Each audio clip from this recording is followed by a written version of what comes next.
ça.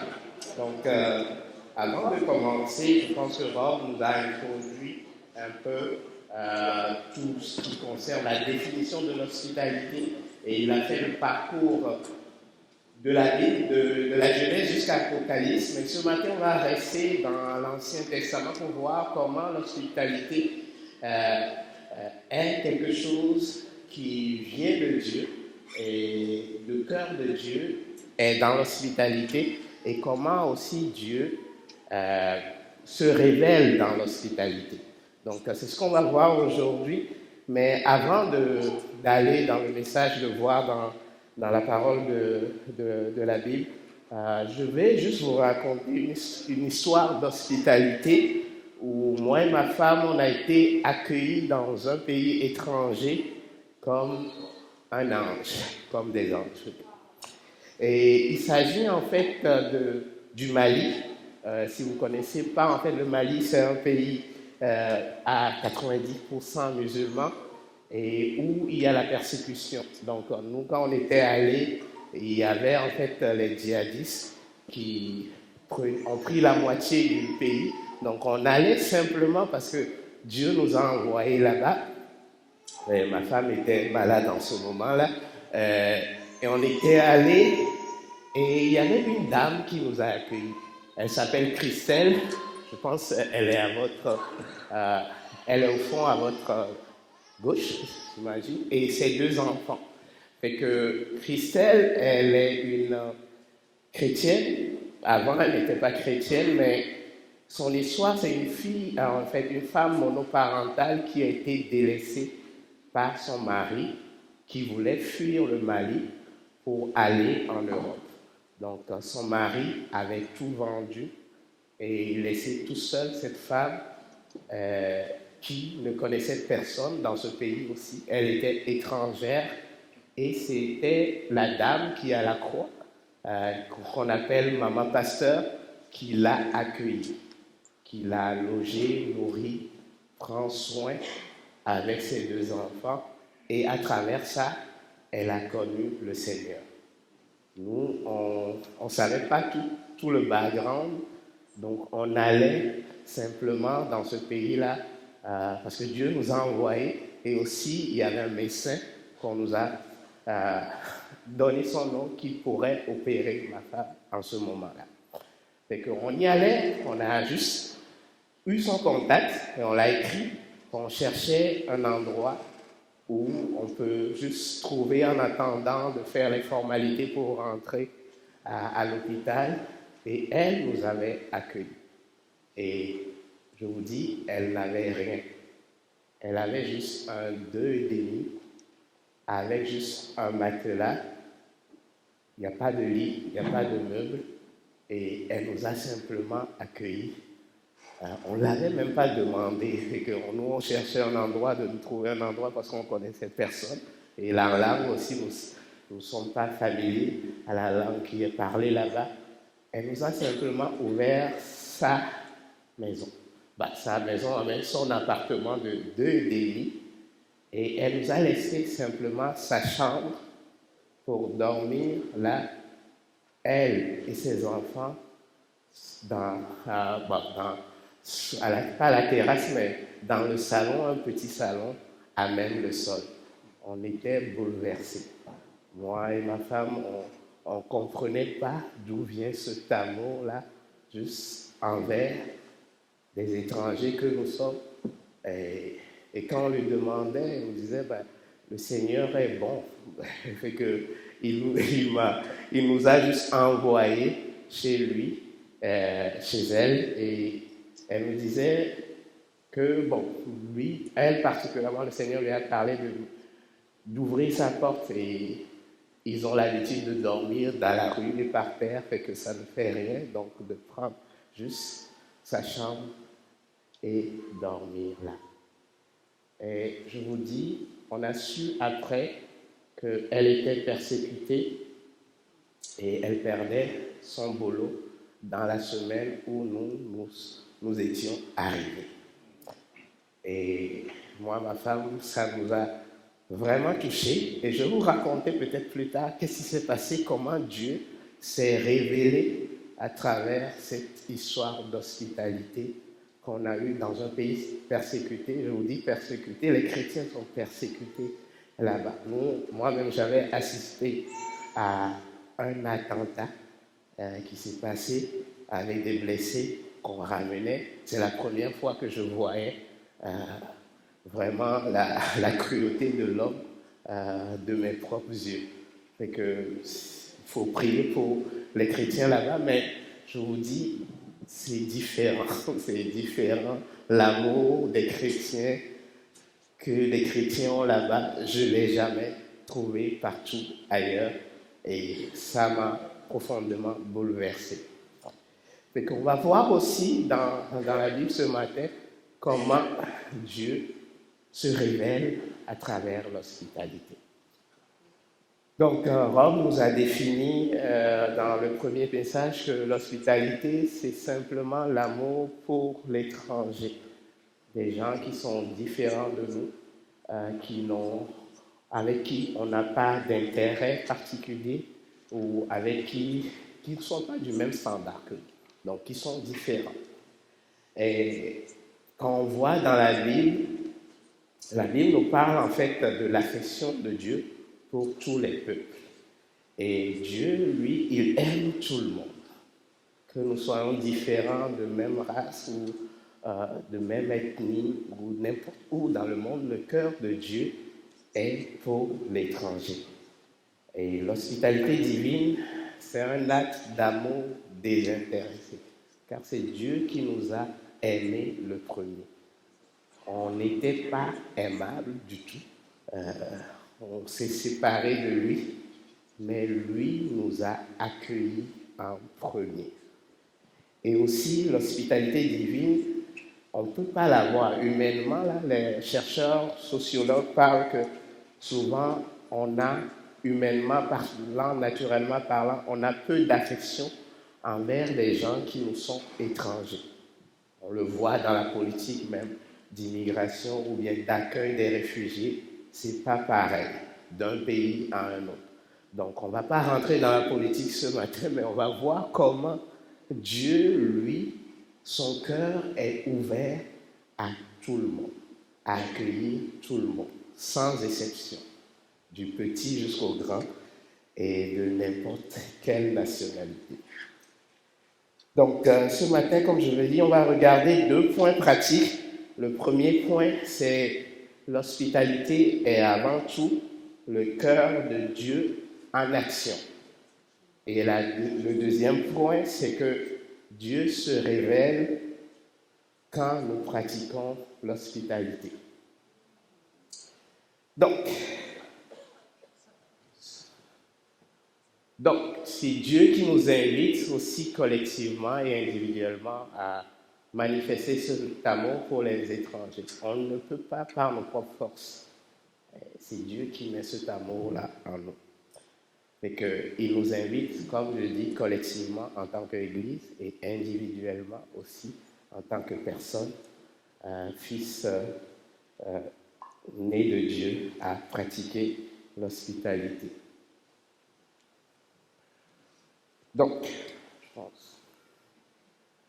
Donc, premier point, l'hospitalité, le cœur de Dieu en action envers le monde.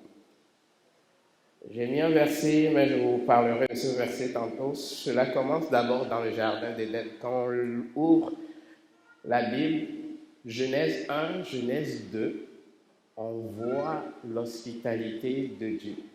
On voit en Genèse 1, Dieu a créé le monde, c'est beau, il a créé des choses.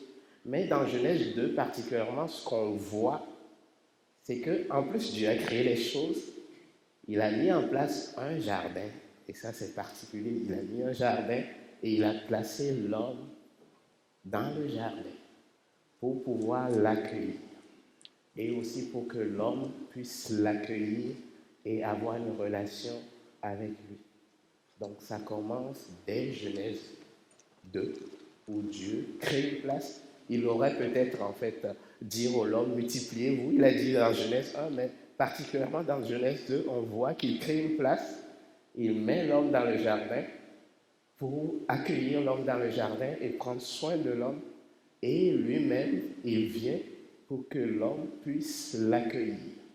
Donc, ça montre déjà le cœur de Dieu pour l'étranger que nous sommes. Donc, on n'est pas comme Dieu. Donc, on est différent de Dieu, mais Dieu nous accueille.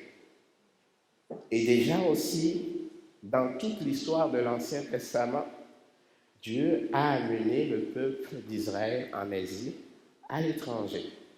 On le voit par les fils de Jacob qui étaient allés en Égypte afin de leur apprendre à alimenter leur amour pour l'étranger.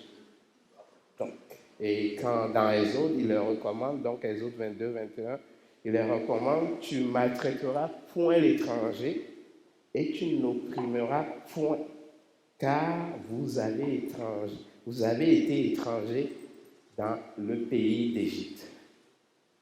C'est crucial de comprendre que dans cette grande histoire-là, Dieu amène Israël en Égypte pour vivre en tant qu'étranger et de les ramener pour comprendre ce que c'est d'être étranger et c'est quoi en fait son cœur pour les autres nations. Eux qui étaient des peuples choisis de Dieu. Et quand ils sont revenus et quand ils ont commencé à adorer Dieu en Israël, Dieu leur a demandé, donc David surtout, qui voulait construire un temple pour Dieu, pour accueillir Dieu, pour mettre la tente, le tabernacle dans ce temple-là. Et quand Dieu lui a dit, il lui a donné un plan. Quand on voit le plan qu'il lui a donné, il avait donné des instructions pour la construction de ce temple-là en détail. On voit en fait comment le peuple peut accueillir Dieu. Et dans ces détails-là de construction, il y avait une chose que Dieu leur a dit, et c'était de permettre une place qu'on appelle le parvis des étrangers, pour que les étrangers qui sont différents du peuple d'Israël puissent venir adorer, pour qu'ils puissent accueillir aussi les étrangers qui sont différents du peuple de Dieu choisi. Et on le voit plus tard aussi, Jésus. La première fois où Jésus s'était mis en colère en chassant les gens du temple, c'était parce qu'ils occupaient le parvis qui était dédié pour les étrangers. Donc, ça manifeste le cœur de Dieu à accueillir l'étranger dans son temple, dans sa maison. Et il veut être le Dieu de tout le monde. Il ne veut pas simplement être notre Dieu exclusif, là, mais il veut accueillir tout le monde. Et Éphésiens 2, 12, en tant que chrétien, moi, ce verset me parle souvent, qui dit « Souvenez-vous que vous étiez en ce temps-là sans Christ, privés du droit de la cité en Israël, étrangers aux alliances de la promesse, sans espérance et sans Dieu dans le monde. Mais maintenant, en Jésus-Christ, vous qui étiez jadis éloignés, vous avez été rapprochés par le sang de Jésus-Christ. » Et ça nous interpelle, moi, souvent, à penser que je suis étranger à la promesse de Dieu. Je ne mérite pas que Dieu m'accueille. Et là, il a fait, il a ouvert son cœur, il a ouvert sa main pour m'accueillir, moi qui suis étranger de la promesse de Dieu. Et quand on parle de notre propre histoire aussi, doit nous rappeler que nous sommes aussi des étrangers sur cette terre et que Dieu nous a accueillis. Maintenant, qu'est-ce que ça implique? Que je suis étranger sur cette terre, Dieu m'aime, Dieu veut se révéler à travers l'hospitalité. La première chose, comme je le dis, Dieu nous invite chacun aussi à manifester son cœur et collectivement à pratiquer l'hospitalité. Vous allez me dire comment on le fait. Ben, c'est l'inquiétude de tout le monde là. Par où je commence et par comment je le fais. Et on a souvent des craintes par rapport à ça. Des personnes qu'on ne connaît pas, des personnes qui sont différentes de nous. Comment pratiquement ça se fait. Et qu'on va voir dans l'Ancien Testament aujourd'hui quelques histoires là qui nous parlent de l'hospitalité, comment Dieu, à travers les humains, a manifesté son cœur hospitalier envers ses étrangers. Mais avant tout, je voudrais vous dire que l'Évangile lui-même nous pousse à traiter l'étranger comme un ange. Comme nous, on a été traités au Mali, au cas où il veut se manifester, parce que Dieu veut, à travers ça, se révéler. Donc, ça signifie aussi que nos maisons, nos emplois, nos écoles, nos bâtiments d'église ne nous appartiennent plus. Jésus les a achetés avec son sang et veut se révéler simplement par notre hospitalité. C'est simple que ça, mais comment on le fait? C'est ça la grande question. Comment je pratique l'hospitalité? Donc, je vais juste prendre quelques récits. Si ça va prendre du temps, en fait, si on veut parcourir ce passage-là. Je vous invite peut-être à noter ces versets-là, à le lire à la maison. Je vais juste parler de deux personnes. Là, on a Lot, Abraham plutôt en premier, Lot, Rahab la prostituée, Boaz, la veuve de Sérepta et la Sunamite, qui ont accueilli chacun ou bien qui ont ouvert leur cœur à l'étranger et Dieu s'est révélé. Donc, regardons dans Genèse 18, d'abord l'histoire d'Abraham, qui peut nous inspirer. Donc, allons dans Genèse 18.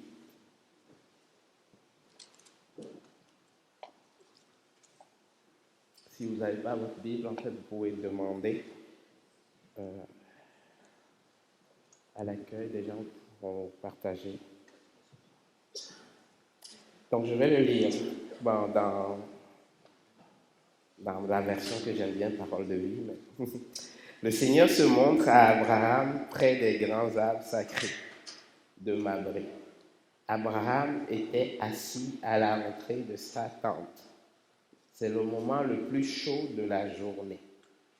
Tout à coup, il voit 3 hommes debout près de lui. Aussitôt, depuis l'entrée de sa tente, il court à leur rencontre. Abraham s'incline jusqu'à terre devant eux et il dit, « Je t'en prie, si tu veux m'accorder cette faveur, accepte de t'arrêter chez moi, ton serviteur. On va un peu t'apporter d'eau pour vous laver les pieds, puis vous reposer sous ce table. Je vais vous donner quelque chose à manger. Alors vous pouvez reprendre la route avec la force avant d'aller plus loin. » Donc, Abraham, il faisait chaud, vraiment chaud. C'était peut-être dans le désert en ce moment-là. Abraham voulait simplement se reposer. Donc, peut-être un peu bronzé, on ne sait pas, mais il s'est assis devant sa tente. Et particulièrement, il faut regarder, quand on regarde ce texte, il avait une tente.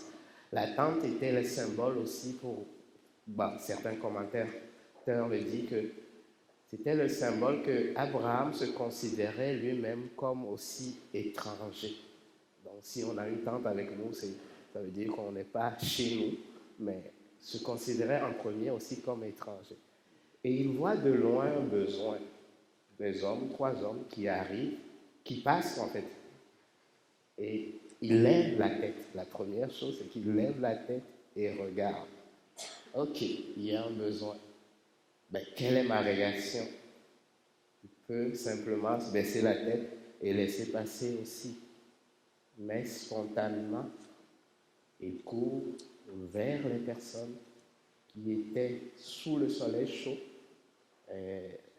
peut-être fatiguées, et il s'incline devant eux pour les accueillir dans sa maison.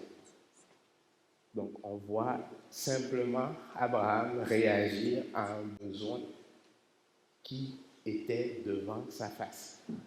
En utilisant les ressources, on voit plus loin qu'il avait inclus Sarah aussi dans cette démarche-là pour préparer ses employés ou bien ces personnes qui travaillent avec lui. Et il les a accueillis et Dieu s'est révélé après. L'autre aussi, excusez-moi, je vais juste voir.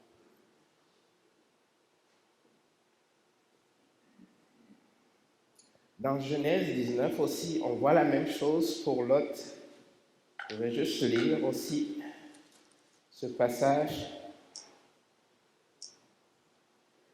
À Genèse 19, vers le soir, les deux anges arrivent à Sodome. Lot était assis à la porte de la ville. Dès qu'il les voit, il se lève pour aller à leur rencontre. Puis il s'incline jusqu'à terre devant eux et il dit, je vous en prie, acceptez de venir chez moi, qui suis votre serviteur. Vous pourrez vous laver les pieds, vous passerez la nuit et demain matin, vous continuez votre route. C'est presque pareil. On dirait on va chez Abraham, Abraham voit de loin. On va chez Lot, Lot voit de loin. Il ne savait pas que c'était des anges au début, donc personne ne savait. C'est après que Dieu s'est révélé à eux pour dire, voilà, c'était lui qui venait et il les a accueillis. Spontanément, on voit aussi dans ce cas, c'est spontané, on voit un besoin de loin et notre cœur, le cœur de Dieu réagit spontanément à ce besoin-là. Rahab la prostituée, vous savez cette histoire-là aussi, pareil, elle, une prostituée qui était étranger, en fait, qui accueillait deux espions, spontanément aussi, elle avait réagi à un besoin et a offert un genre de refuge à ces deux espions-là. Et dans les héros de la foi, Rahab est citée pour sa foi, pour accueillir ces deux étrangers-là qui étaient en danger et qui mettaient sa vie même en danger parce que le roi était venu pour les chercher. Mais elle les a protégés. Boaz aussi. Boaz qui a accueilli Ruth, qui était une étrangère ennemie, même une Moabite. On parle des peuples moabites et Israël étaient des frères ennemis. Donc, elle a laissé, Boaz plutôt, a laissé Ruth glaner dans son champ. Il lui a donné une protection. Il lui a donné à boire aussi. On verra plus tard comment Dieu s'est révélé. Élie, n'en parlons pas, la veuve Sérepta aussi. La veuve a simplement donné. Élie avait besoin de la nourriture. La veuve a donné tout ce qu'elle avait pour nourrir Élie. La Sunamite aussi, pareil, elle a vu un besoin avec Élisée et elle s'est manifestée à accueillir Élisée, à construire une chambre pour Élisée pour l'accueillir. Donc, dans ces histoires-là, ce qu'on voit généralement, premièrement, ils ont juste utilisé les ressources que Dieu leur a données. Simplement, les ressources que Dieu les a données, ils ont utilisées. Abraham, il a vu un besoin, il a agi spontanément. L'autre aussi a vu un besoin, il a agi spontanément. Rahab aussi. Oui, la veuve aussi. Et on le voit en fait, ce qu'ils ont fait, besoin, ils agissent. Et deuxièmement, en fait, comment Dieu s'est révélé à travers leur hospitalité. Abraham, première chose que Dieu a fait, vous pouvez le lire plus loin, Dieu annonce la naissance d'un fils de promesse à Sarah. Et je me demandais si Abraham fermait les yeux et laissait ces trois anges-là passer, qu'est-ce qui aurait pu arriver? C'est sûr, je ne sais pas. Je ne veux pas le dire, mais c'est sûr que peut-être il ratera la promesse de Dieu. Ou si Abraham, Dieu annonce en ce moment-là pour dire dans un an, Sarah aura un enfant, et l'enfant de la promesse. Et aussi, quand les anges partaient, ou bien quand Dieu et les anges partaient, Dieu a dit, je ne peux pas partir sans annoncer ce qui va se passer à Sodome, à Abraham. Et Lot aussi. Lot a sauvé la vie de sa famille. Simplement, sinon Sodome allait être détruit. Abraham avait discuté avec Dieu pour savoir combien de justes qu'il y avait pour ne pas détruire Sodome, mais Lot, par son acte d'obéissance à Dieu, en accueillant simplement les étrangers, a pu sauver sa famille. Rahab, la prostituée, elle a sauvé sa famille et aussi elle-même de la destruction de Jéricho. Jéricho, tout le peuple avait été détruit. Seul Rahab et sa famille, ses parents ont été sauvés dans ce cas. Et même plus tard, en fait, on voit comment Dieu s'est révélé aussi dans Rahab. Quand on voit la généalogie de Jésus, Rahab était dedans. Dieu a utilisé cette femme-là, l'a sauvée pour donner une lignée de naissance au Sauveur qui est Jésus-Christ. Boaz, n'en parlons pas aussi. Boaz, c'est le grand frère, on peut dire, en fait, de David. Donc, Dieu a encore utilisé cette occasion pour réunir Boaz et Ruth pour donner une lignée de roi. Et le roi David était sorti de ça. Et on peut aller plus loin. Jésus était sorti de la lignée de Boaz. La veuve de Sérepta, donc on connaît cette histoire-là, où Dieu pourvoit à son pain quotidien. Pour dire, l'huile ne va pas manquer, l'huile et la farine ne vont pas manquer dans cette maison. C'est fort quand même. Et je crois que oui. Et aussi, Dieu, à travers ça, a ressuscité son fils, qui était mort après. La Sunamite aussi, même histoire, même contexte, Dieu, à travers son hospitalité, a ressuscité son fils. Donc ça doit nous interpeller pour voir, je ne peux pas dire que c'est une bénédiction quand vous accueillez quelqu'un chez vous, Dieu, une bénédiction va en découler, mais on voit quand même le cœur de Dieu, de se révéler à travers l'hospitalité. Et moi-même, des fois, je dis, je peux les placer dans les mêmes catégories que la prière et aussi la lecture de la parole de Dieu. Dieu se révèle à travers ces moyens-là. Et l'hospitalité aussi est une façon où Dieu veut se révéler à travers son peuple. Toutes les histoires de ces hommes-là doivent nous interpeller dans l'Ancien Testament pour dire, le cœur de Dieu pour nous, c'est de nous parler et il veut utiliser un moyen qui est l'hospitalité pour se révéler. Et qu'est-ce que ça nous apprend à travers ces histoires-là? Ces hommes-là nous montrent que l'hospitalité, c'est quelque chose qui vient du cœur et c'est quelque chose qui se fait spontanément. Des fois, on fait nos calculs, est-ce que j'en ai assez, j'en ai pas, est-ce que ça va suffire, ou est-ce que j'ai les ressources qu'il faut, j'ai les moyens pour accueillir.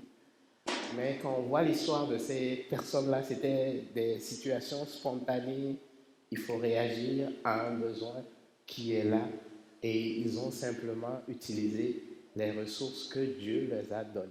Simplement. Si c'est un café que Dieu vous donne pour prendre un temps avec du café avec quelqu'un qui vous est étranger, bah, c'est les ressources que Dieu vous a données.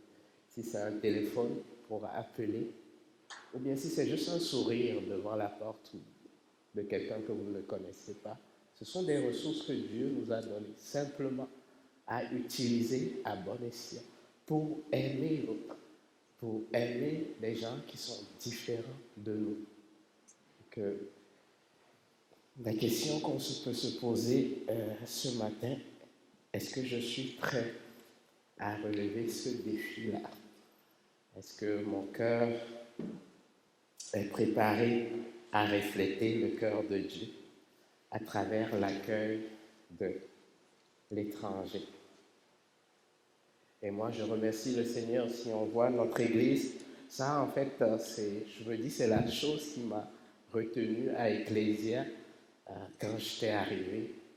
C'est de voir que notre Église a ouvert ses portes pour les communautés, les alcooliques anonymes, les gens, en fait, des cocaïnes anonymes, accueillir des gens dans la rue, offrir du café. C'est vraiment le cœur de Dieu qui se manifeste. Des fois, on dit on ne voit pas le fruit, mais Dieu, à travers ça, et je suis sûr qu'il se révèle actuellement et qu'il va encore se révéler. Donc, collectivement, nous avons un point fort, nous sommes centrés, nous sommes situés au centre-ville, ici, pour ces personnes-là qui sont différentes de nous, des fois qui n'ont pas les mêmes standards que nous. Et ils ne viennent pas du même milieu que nous, mais nous ouvrons nos portes et nous ouvrons juste notre maison. Des fois, les soirs, quand vous venez pendant la semaine, on voit que ça bouge ici. Et moi, je suis surpris de voir des gens qui sont accueillis, chauffés, nourris dans cette salle-là où nous sommes, où nous avons simplement ouvert notre porte pour les accueillir, donner la clé de notre maison pour les accueillir. Donc, en conclusion, Dieu est à notre porte. Il frappe comme un ange. À nous de répondre. À nous de répondre à cet appel-là. Et il veut, et l'amour de Dieu en fait déborde pour les personnes étrangères, sans appartenance et sans motif derrière, et aussi qui sont exclus autour de nous, qui sont autour de nous. Ils sont toujours autour de nous. Si vous voyez dans cette église-là, il y a des personnes seules, des personnes étrangères assis au milieu de nous, et que Dieu veut se révéler. Et Dieu nous appelle juste à refléter son cœur hospitalier envers ces gens-là. Et ça prend une transformation du cœur. Ça, c'est pas nous-mêmes, par nos propres efforts, que ça se fait. C'est vraiment demander à Dieu de nous transformer, à pratiquer l'hospitalité. Qui est son cœur? Et pour revenir, avant de finir, je reviens à mon histoire. Tantôt, je vous ai dit que cette femme-là nous avait accueillis, nous avait donné le choix de son appartement, sa clé. Et elle était partie aussi, en fait, elle travaillait. Et aussi, on avait en ce moment-là besoin de collecter des sangs pour ma femme, pour l'opération, parce que ça ne se passe pas comme ici, comme Emma, Québec, mais les musulmans n'aiment pas donner leur sang. Fait que le gouvernement avait mis en place une politique, si tu veux te faire opérer, faire une opération, tu amènes les pochettes de sang, en fait, dans la banque, tu dois chercher des gens pour donner des sangs qui vont être pris dans la banque de sang. Mais que les chrétiens, spontanément, on avait besoin de 6 pochettes, les chrétiens, spontanément, cette femme-là, elle allait chercher dans son église, on cherchait juste 6 personnes, mais elle avait trouvé une dizaine de personnes qui étaient venues pour donner leur sang euh, à cette occasion-là. Et nous, quand on partait pour aller à l'hôpital, c'est là où on a rencontré le propriétaire de la maison donc il était arrivé à la fin du mois, là, il voulait la chasser de la maison. Parce qu'elle était chrétienne. Le but, c'est pas, en fait, elle n'avait pas payé, mais parce qu'elle était chrétienne. Et nous, en fait, on voyait, en fait, on était arrivé avec ses enfants. Bon, on était sortis et on parlait, en fait, le propriétaire parlait avec ses enfants à une langue qu'on ne comprenait pas, mais on voyait que c'était un peu intense dans la discussion. Et qu'on a demandé à l'enfant qu'est-ce qui se passait. Souvent, on dit que la vérité sort de la bouche des enfants. Fait que, elle nous a raconté que sa mère faisait chasser dehors à cause de cela. Ma femme et moi, on était assis bouleversés. On dit, ben, qu'est-ce qu'on doit faire? Et la seule chose que Dieu nous a mis à cœur, on n'avait pas même beaucoup de ressources. Là, on ne savait même pas combien l'opération allait coûter. On a juste pris et dit, ben, regarde, on va prendre une partie de l'argent de l'opération pour donner à la femme pour qu'elle puisse trouver un logement, pour qu'elle puisse rentrer là-dedans. Et elle est venue, on lui a juste simplement dit, bah, Dieu nous a mis à cœur de te remettre ceci. Va chercher un logement où, en fait, il y a des chrétiens, où tu peux être senti accueilli. Et là, elle a commencé à nous dire sincèrement qu'elle avait prié à Dieu pour ça. Parce qu'elle se faisait dans le même mois mise à la porte parce que les étrangers, la femme, elle était femme de ménage et elle travaillait en fait pour un émissaire à l'ambassade en ce moment, mais à cause de la guerre, à cause du conflit, les étrangers quittaient le pays, ces émissaires-là de l'ONU quittaient le pays et elle perdait sa job, elle perdait sa maison et simplement l'endroit où elle était prête à aller, c'est dans la rue ou bien être accueillie par l'église encore. Et là, elle a simplement juste mis en fait à pleurer et elle nous a demandé, elle nous a remercié, elle est partie aller chercher, nous aussi on était partis à l'hôpital et après elle est venue nous dire que finalement elle a trouvé, mais il faut un garant parce que les femmes seules ne peuvent pas prendre du logement au Mali à cause que c'est un pays musulman.